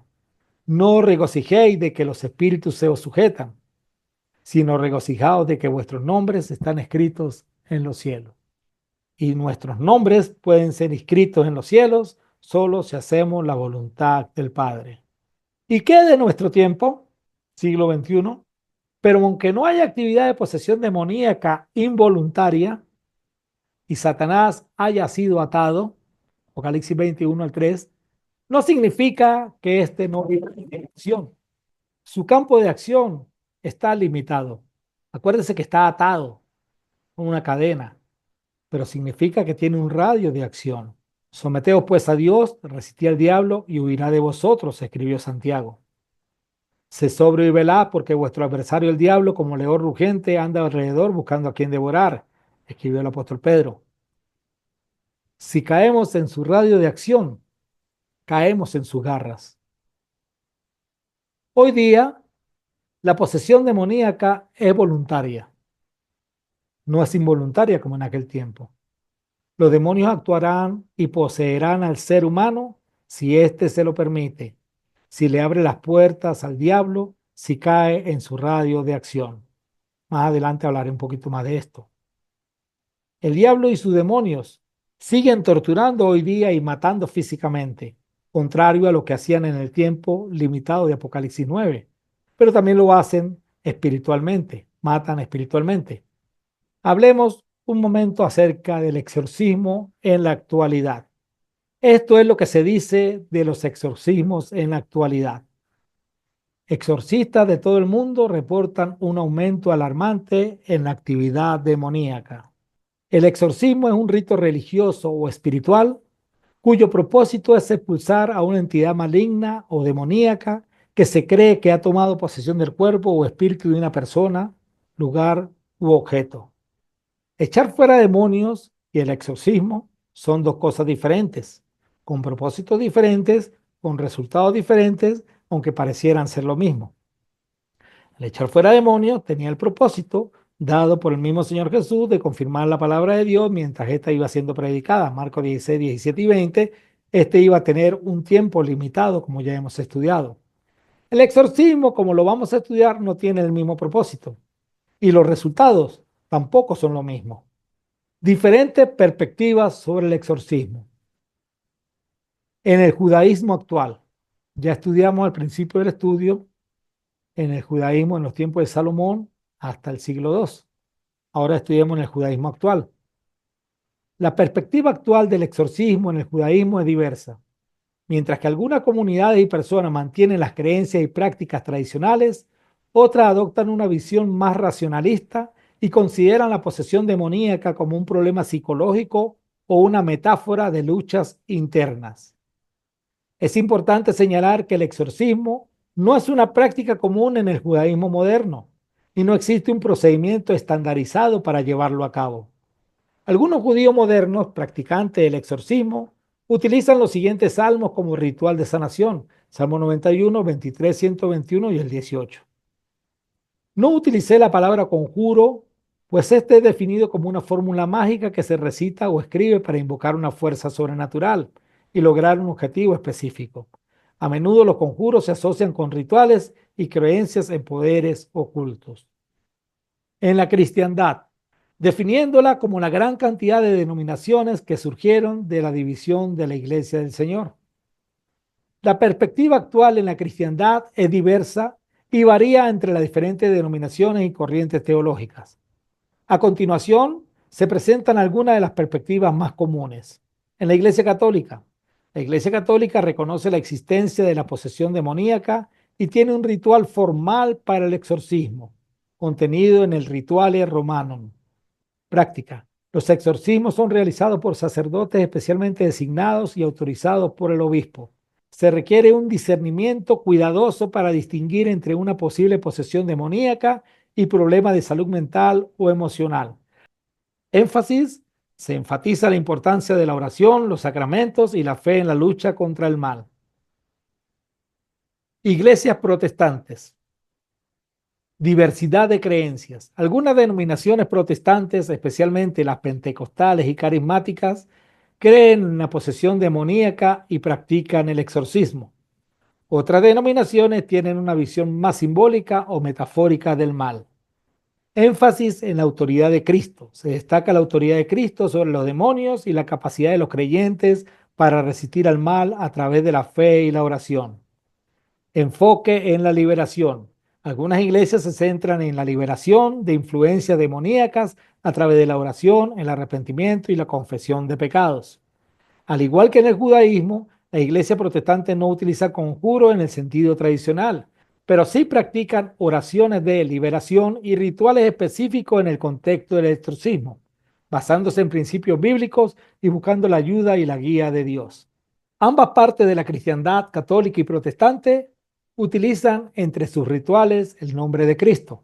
En tiempos apostólicos, los hijos de Seba, Hechos 19, 13 al 16, usaron el nombre o la autoridad de Jesús o la autoridad de Cristo como conjuro y no les resultó. Ahora, en el islamismo, la perspectiva actual del exorcismo en el Islam, conocido como ruqya, es un tema complejo y diverso. Si bien el Corán y las tradiciones proféticas sunnat mencionan la existencia de espíritus malignos, le llaman jinn, y la posibilidad de buscar refugio en Alá contra su daño, no existe un ritual de exorcismo estandarizado como en otras religiones. Algunos musulmanes creen que los jinn, es decir, los espíritus malignos, pueden poseer a una persona causando enfermedades físicas o mentales, problemas emocionales o dificultades en la vida. La Roquia es la recopilación de textos de los grandes sabios de la Sunnah, sus condiciones y la manera de efectuar el exorcismo legislado según el Islam. Roquia es un conjunto de prácticas que se realizan para buscar la curación y protección de Alá contra el daño de los jinn, espíritus malignos. Estas prácticas pueden incluir la recitación de versículos del Corán, oraciones y súplicas a Alá. La roquia es en la práctica lo que en el judaísmo y en la cristiandad le llaman exorcismo. Tipo de roquia. Existen diferentes tipos de roquia. Algunas son consideradas legítimas y basadas en el Corán y la Sunnah, mientras que otras pueden involucrar prácticas no islámicas o supersticiosas. Profesionales de la roquia. Algunas personas se especializan en la práctica de la roquia y son conocidas como raqui. Estos individuos suelen tener conocimientos sobre el Corán y la Sunnah y pueden utilizar diferentes métodos para ayudar a las personas que sufren de posesión o aflicción por parte de los jinn, espíritus malignos. Estos profesionales de la roquia son el equivalente al sacerdote católico o el pastor evangélico expertos en exorcismos. La perspectiva en otras creencias consideradas religiones por muchos estudiosos y practicantes. Tenemos el espiritismo, basado en las enseñanzas de Allan Kardec, tienen una doctrina clara sobre la existencia de espíritus, la reencarnación y la comunicación con el más allá. Tiene rituales como las sesiones mediúmnicas y una comunidad de practicantes. En el espiritismo, la perspectiva sobre el exorcismo es diferente a la de otras religiones. El espiritismo no cree en la posesión demoníaca en el sentido tradicional, sino en la influencia de espíritus desencarnados, tanto buenos como malos. En el espiritismo se habla de obsesión espiritual, cuando un espíritu desencarnado, generalmente perturbado o con malas intenciones, ejerce una influencia negativa sobre una persona. Esta influencia puede manifestarse de diferentes formas como problemas de salud, dificultades emocionales, pensamientos negativos o comportamientos extraños. La obsesión es la acción persistente que un espíritu malo ejerce sobre un individuo. Presenta caracteres muy diversos desde la simple influencia moral, sin perceptibles señales exteriores, hasta la perturbación completa del organismo y de las facultades mentales. Ese es el Evangelio según el Espiritismo, Allan Kardec, capítulo 28, ítem 81, obsesión. ¿Cómo se aborda la obsesión espiritual en el espiritismo? El espiritismo no practica el exorcismo como tal, sino que busca ayudar a la persona a liberarse de la influencia del espíritu obsesor a través de un proceso de desobsesión. Este proceso se basa en diálogo con el espíritu. Se busca establecer una comunicación con el espíritu obsesor para comprender sus motivaciones y ayudarle a encontrar la luz y el camino del bien. Oración y pases. Se realizan oraciones y se aplican pases, imposición de manos para fortalecer la energía de la persona y ayudar a alejar el espíritu obsesor. Orientación y educación.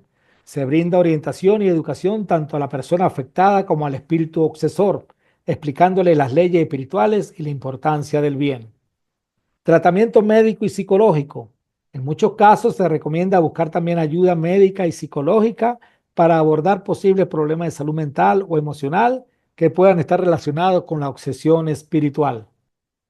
La santería, con raíces en las tradiciones africanas y cubanas, tienen un panteón de deidades, se llaman orishas, y una cosmología compleja.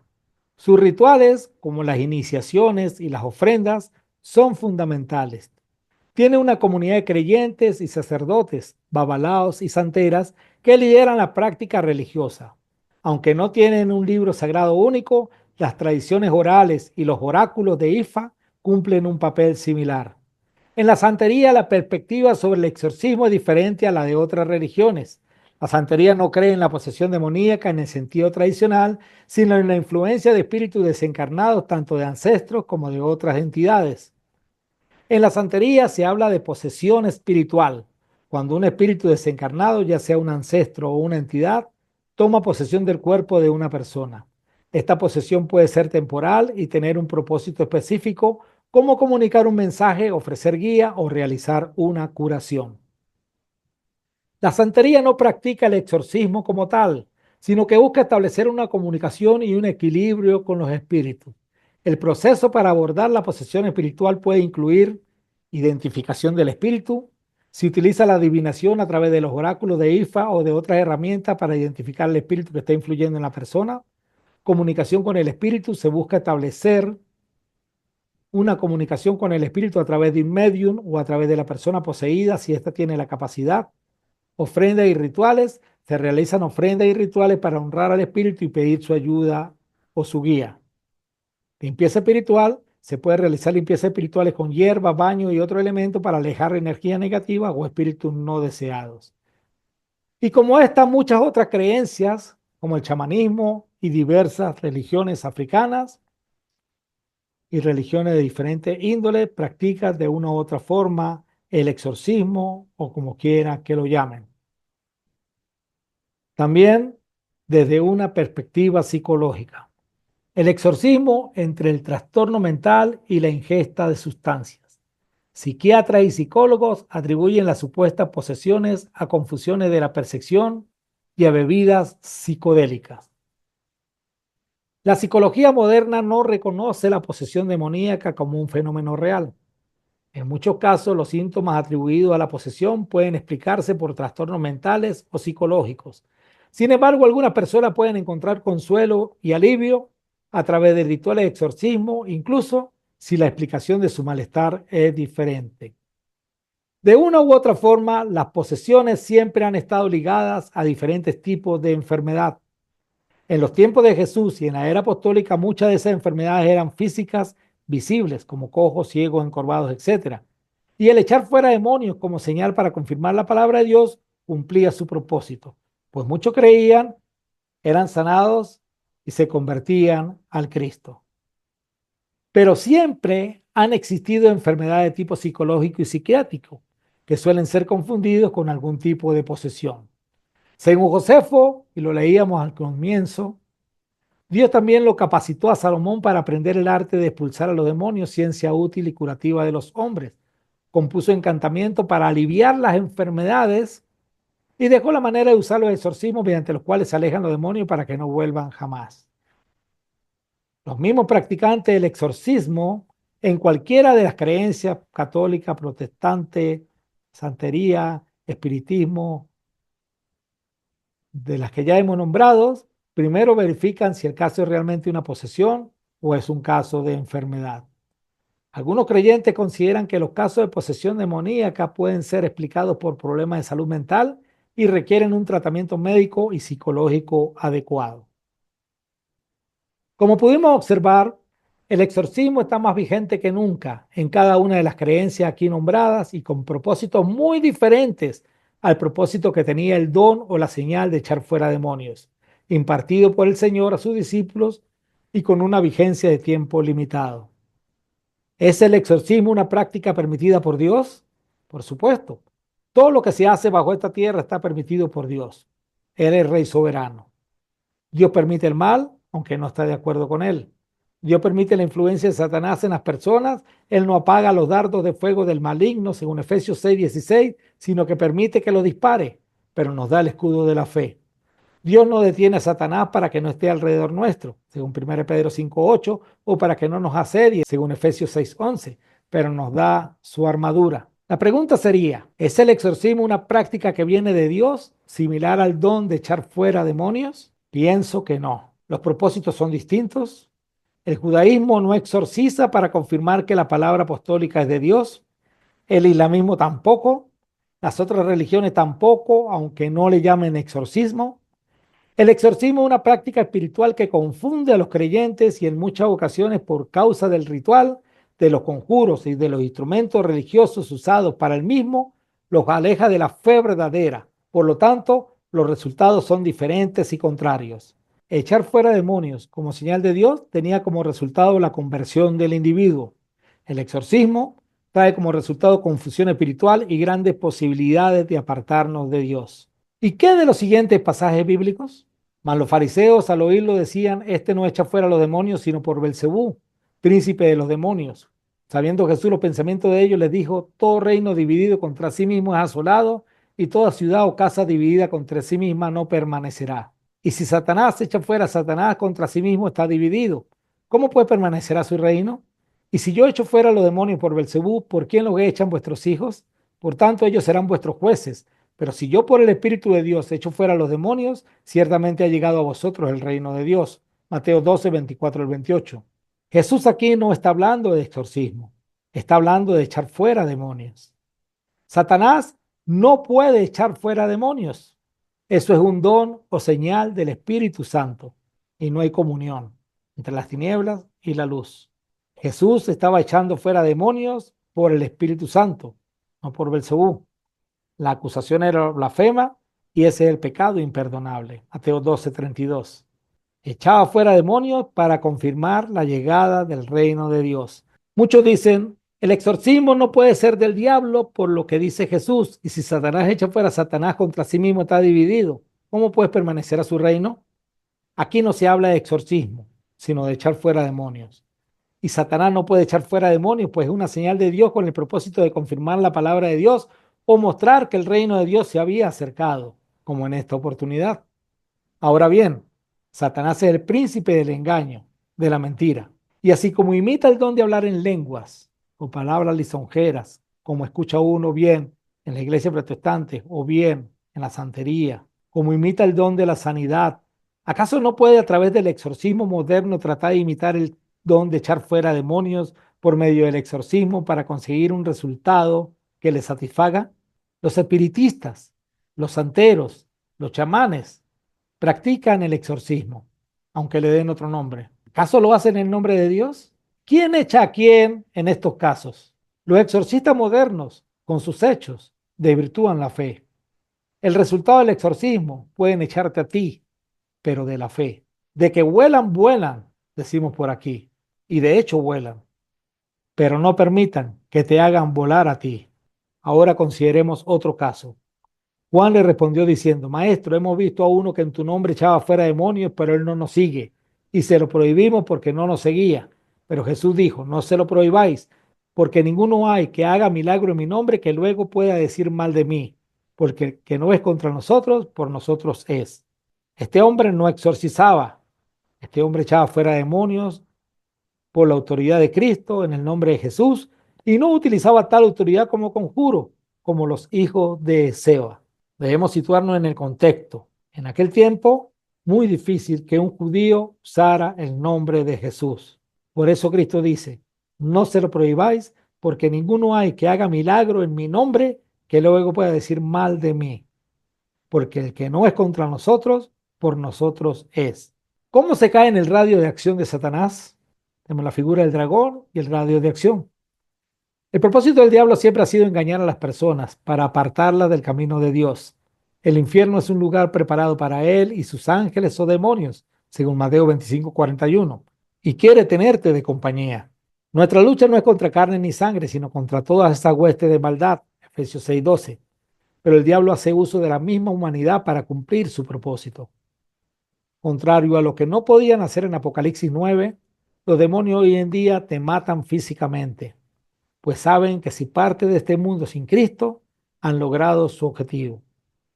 Te matan por medio del consumo de sustancias estupefacientes, por medio del alcohol, por medio de la promiscuidad sexual, pero también te mata espiritualmente, alejándote de Dios, de su iglesia.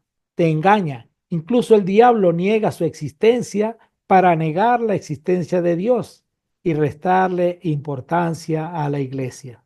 Y no solo eso, sino a través de la hechicería, santería, a través de las invocaciones, a través del espiritismo, donde un grupo de personas se reúne alrededor de una mesa, a menudo utilizando una tabla ouija o un vaso, para intentar comunicarse con espíritus a través de un medio, por medio de la lectura de cartas del tarot. Algunas personas creen que las cartas del tarot pueden ser utilizadas para contactar a espíritus y obtener mensajes de ellos. Un lector de tarot interpreta las cartas para proporcionar guía y respuesta a la pregunta del consultante. Es tan moderno el asunto que hasta programas de televisión de medium hay, donde consultan al público y le dicen al público lo que dijo la abuelita o el tío o el primo. Y como estas muchas otras prácticas donde el ser humano a voluntad puede abrirle las puertas a los ángeles del mal. ¿Cómo salir de su radio de acción? Ningún exorcismo te ayudará a salir de su radio de acción. La forma que la palabra de Dios nos da para protegernos es ponernos armadura de Dios. Efesios 6, 10 al 20. La espada del Espíritu, que es la palabra de Dios, ya ha sido confirmada, escrita, publicada, creída. Ahora debes obedecerla. Espero en Dios que le des cabida a Cristo Jesús en tu vida y que por medio de su Espíritu Santo que mora o morará en ti por medio de la obediencia al Evangelio, te guíe y te ayude en todo. El cielo es un bello lugar lleno de amor y de paz.